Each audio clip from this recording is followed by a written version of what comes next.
Olá pessoal, bom dia. Ontem eu gravei um vídeo lá na orla de Santarém. Ao fundo tinha o belíssimo rio Tapajós, mas tinha muito vento também, mas foi proposital. Era um ambiente natural, com o fundo um belíssimo rio, gigantesco, o rio Tapajós, o encontro das águas entre o Amazonas e o Tapajós, em frente a Santarém. E eu falei sobre o sono, o papel fisiológico do sono. Então, o que tem acontecido é que os distúrbios do sono têm aumentado muito nessa pandemia. Na Itália, após a pandemia, estudos mostraram que 50% da população tinham algum distúrbio do sono. E esse percentual ele é variável, dependendo do país. Aqui no Brasil, de 30% a 40% das pessoas têm algum distúrbio do sono, como insônia, por exemplo. A insônia é você não conseguir pegar no sono, não conseguir dormir naquele horário que você gostaria. Mas também existem distúrbios do sono com excesso de sono, por exemplo, sonolência excessiva durante o dia. Deixa eu só modificar aqui um pouco. Durante o dia. E com relação a isso, eu vou complementar o vídeo de ontem falando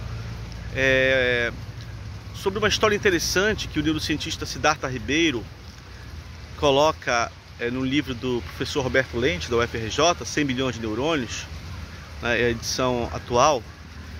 E ele menciona que quando ele foi para os Estados Unidos fazer o doutorado, ele foi sabotado pelo sono.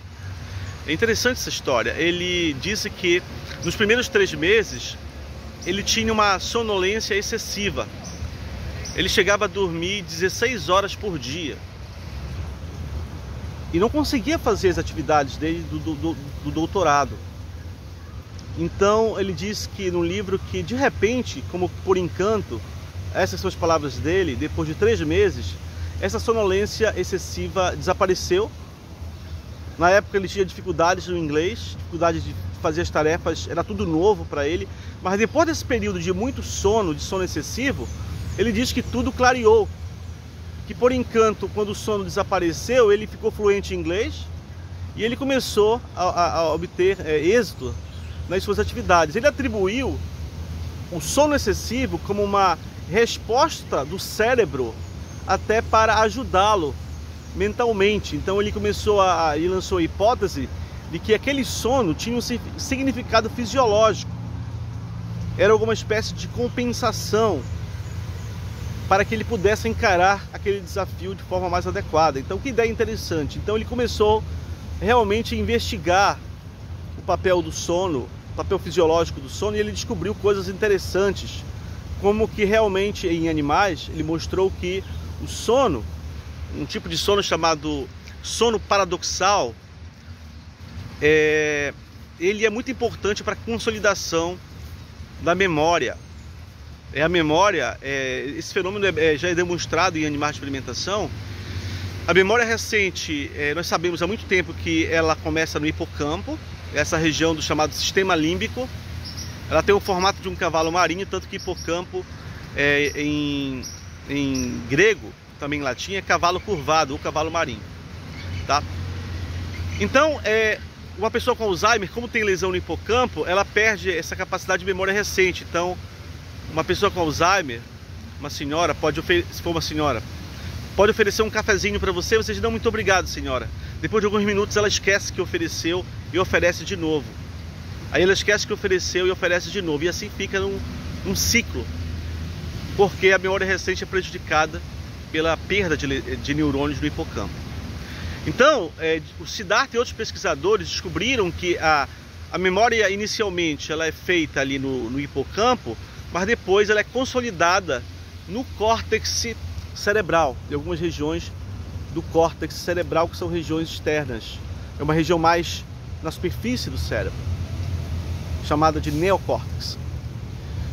E o Siddhartha e outros pesquisadores descobriram que alguns fatores importantes para a memória, fatores de transcrição e outras moléculas, elas são inicialmente expressas no hipocampo e depois são expressas no córtex, mostrando que O local de consolidação é diferente do local do início da memória, tá bom? E o sono, e é no sono, talvez não só no sono, mas durante o sono, principalmente sono profundo, sono paradoxal, é que esse fenômeno ele é consolidado. Existem experimentos em humanos, inclusive usando ressonância magnética funcional, uma técnica que permite visualizar áreas do cérebro que estão em atividade naquele determinado momento, assim como a chamada tomografia por emissão de pósitrons, e utilizando também análise, monitoramento com eletroencefalograma, mostrou-se que o cérebro é muito ativo durante o sono. Por exemplo, o sono chamado paradoxal. Nós temos sonos de ondas lentas e sono paradoxal. Então, um experimento interessante foi feito onde 2 pessoas jogavam videogame. Foi publicado esse ano num artigo científico.